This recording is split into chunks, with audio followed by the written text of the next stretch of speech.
지금 조종기에서 손을 떼고 있기는 해요.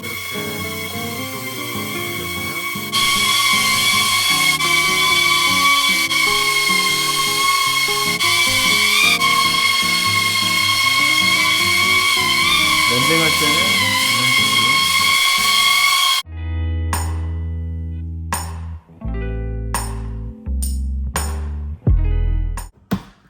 안녕하세요 여러분, 알세매니아 채널에 오신 걸 환영합니다. 저는 강아지 제이입니다. 오늘은 입문용 FPV 드론 중에서 꽤 많이 언급이 되고 있는 베타 FPV 새로 나온 아킬라 20이라는 기체를 리뷰하려고 하는데요. 기존의 아킬라 16은 2년 전에 리뷰를 했었고, 아날로그 방식 아킬라 20이 1년 전에 나왔는데 아날로그 방식이었다면 이 아킬라 20 FPV 키트는 요거는 HD 기반의 디지털 방식입니다. 이게 단순한 장난감 드론인지 아니면 진짜 FPV 입문용으로 쓸 수 있는 기체인지 직접 테스트 비행까지 해보고 느낀 점 오늘 솔직하게 말씀드릴게요. 결론부터 말씀드리면 입문용 FPV 연습 기체로는 꽤 괜찮다. 좋은 점, 아쉬운 점, 그리고 여기 이걸 사야 하는 사람과 사면 안 되는 사람까지 끝까지 보시면 판단이 딱 되실 겁니다. 바로 시작해 볼게요. 제품 구성입니다. 베타 FPV 입문용 시리즈 같은 경우엔 이렇게 항상 괜찮은 케이스 가방이 포함이 돼요. 요거 나름 괜찮아 보이고요. 요게 기체예요. 외관 같은 경우에는 기존 아날로그 버전이랑 거의 동일해요. 내부 VTX랑 카메라만 요 HD로 바뀐 거고요. 그래서 무게가 약 한 7g 정도 더 나간다고 보시면 됩니다. 정면이고 좌측 측면, 뒤에서 봤을 때 우측 측면, 밑에서 봤을 때 디자인이고 위에서 봤을 때입니다. 7.6V 1100mAh, 방전율은 15C 정도가 됩니다. 일 때는 여기다가 이런 식으로 해주고 여기를 잡아주고 밀어주고 넣어주면 충전기, 핸드폰 충전기다 연결하시면 됩니다. 조종기가 들어가 있습니다. 조종기는 이런 식으로. 이 조종기 같은 경우에는 시뮬레이션 프로그램에도 사용할 수 있는 조종기라서 연습하시기에는 괜찮고, 여분의 프로펠러하고 그 다음에 연결해주는 요 잭하고 이렇게 기존의 아날로그 고글 방식에서 디지털로 변경이 되면서 이게 굉장히 시인성이 굉장히 좋아졌습니다. 잘 보이거든요. 우선 채널 굴리는 거하고 메뉴 버튼 들어가는 것들, 그 다음에 녹화 버튼이 있습니다. 녹화 버튼을 사용하시려면 이쪽에 SD카드 넣는 요 슬롯에 SD카드를 넣으시고 녹화 버튼을 누르시게 되면 저쪽 빨간색으로 깜빡깜빡거리게 됩니다. 베타 플라이트 세팅을 건드리거나 카메라 조종을 하거나 수신기, 바인딩 같은 게 할 필요가 없어요. 완전히 꽂으면 바로 비행을 하실 수가 있습니다. 바로 이게 이 기체의 가장 큰 장점 중에 하나라고 보시면 될 것 같고요.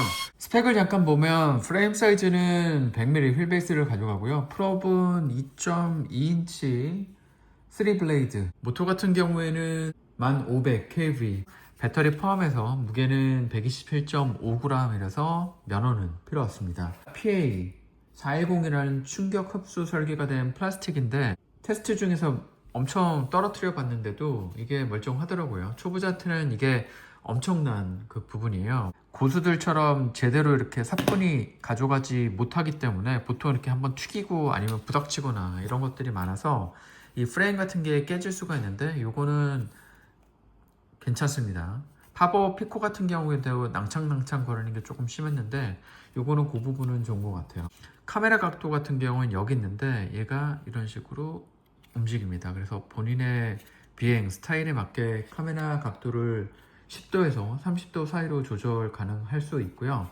알트링크 P1 디지털 시스템에 탑재가 되어 있어서 1080p 60프레임, 그리고 레이턴시는 약 60ms 정도가 됩니다. 영상 전송 거리는 400m 이상 지원하는 걸로 나와 있어요. 실제 비행을 해본 결과 이게 정말 중요한 부분이라고 생각하는데, 첫 인상은 일반 센서드로는 절대 아니에요. DJI 미니나 에어 시리즈처럼 GPS로 뚝 떠있는 느낌은 아니고 진짜 FPV 비행의 감각입니다. M모드, 스탠다드 모드인데 이게 기압계 기반으로 고도를 잡아줘서 초보자가 편하게 연습할 수 있고 스포츠 모드, S 모드나 매뉴얼 모드인 M 모드로 올라가게 되면 보조 기능이 빠지면서 진짜 FPV 느낌이 납니다. 조종기 반응성은 굉장히 좋았고요. 2.4GHz라서 지연이 거의 없고 조종간 감도도 나쁘지 않았던 것 같았어요.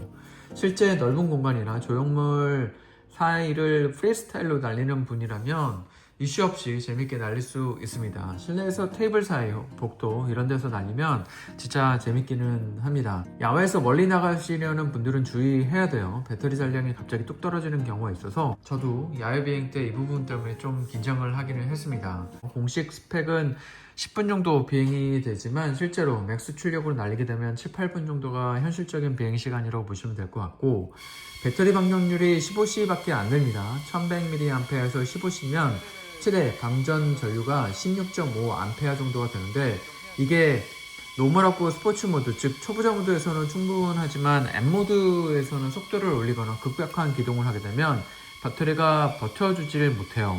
M 모드에서 풀스로틀이나 급격한 방향 전환을 하게 되면 저전압 경고가 뜨면서 기체가 강제로 출력을 줄이는 상황이 발생할 수 있습니다. 천천히 꾸준히 비행하는 게 이 기체의 핵심 운용 방법이고요. 배터리 4개 기준으로 통상 한 섹션에서 한 25분, 30분 비행이 가능하니까 여분 배터리는 반드시 추가하는 게 필요할 것 같습니다. 배터리만 뭐 따로 2개 팩으로 구입하게 되면 구성이 좋아지기는 하는데, 저 같은 경우에는 요거 포트가 있는 거를 따로 구입을 했어요. 그래서 여기다 놓고 뭐 100W 이상 급속 충전기로 물려놓게 되면 이제 배터리를 이런 식으로 켜놓고 이거를 여기다가 이런 식으로 꽂게 놓으면 동시에 여기서 3개를 충전할 수가 있습니다. 베타 FPV 공식 사이트 기준으로는 USD 359불 정도가 되는데 아킬라 16이 20만원대였어요. 2년 전에. 그리고 아킬라 20 같은 경우에도 지금 39만원, 뭐 40만원이라는 거를 생각해보면 이게 가격이 많이 올랐죠. 20만원 정도 더 올랐는데 환율을 고려해도 체감 가격 인상이 크게 느껴지는 것은 사실입니다.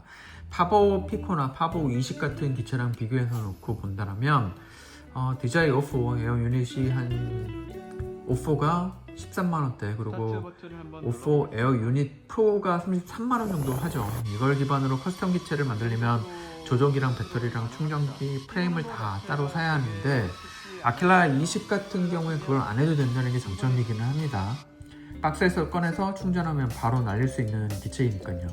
비행 성능 자체는 아무래도 파보 시리즈 쪽이 위에요. 아킬라 20은 입문용으로 설계된 기체라서 별도 기체 세팅이나 고글, 조종기, 배터리, 카메라 키트를 구입 없이 바로 비행 가능하다는 점은 초보 입문자에게는 하나의 장벽이 없어진 걸로 볼 수 있는데, 중급 이상 되시는 분들은 이거를 구입할 이유는 사실은 없게 됐죠.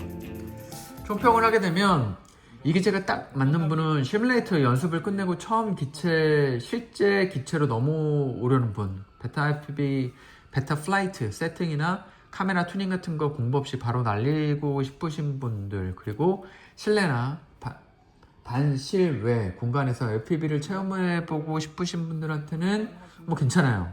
진짜 FPV가 나한테 맞나? 안 맞나? 알고 싶으신 분들한테는 이보다 더 좋은 입문 기체가 없다고 생각합니다. 비행 시간도 10분 정도라서 보통 그 파보 시리즈나 뭐 이런 것들 보게 되면 커스텀 기체도 한 5, 6분 정도 되거든요. 비추천 대상은 FPV를 어느 정도 해보신 중급 이상 파일럿 분들, 그리고 이미 파보 계열 기체를 이미 날려보신 분들, 그리고 장거리, 야외 비행이나 고속 프리스타일을 원하시는 분들은 이게 별로죠. 이게 솔직히 비추천해요. 이미 커스텀 기체로 넘어가시는 게 훨씬 효율적입니다. 오늘 베타 FPV 아킬라 20 HD에 대한 리뷰를 진행을 했는데, 영상이 도움이 되셨다면 좋아요 부탁드리고, 구독을 안 하셨다 그러면 구독도 부탁드립니다. FPV 관련해서 더 궁금하신 거 있으면 항상 댓글로 남겨주세요. 제가 알고 있는 한도 내에서는 다 답변을 드리고 있습니다. 그러면 다음 영상에서도 재밌는 제품으로 리뷰 돌아오도록 하겠습니다. 감사합니다.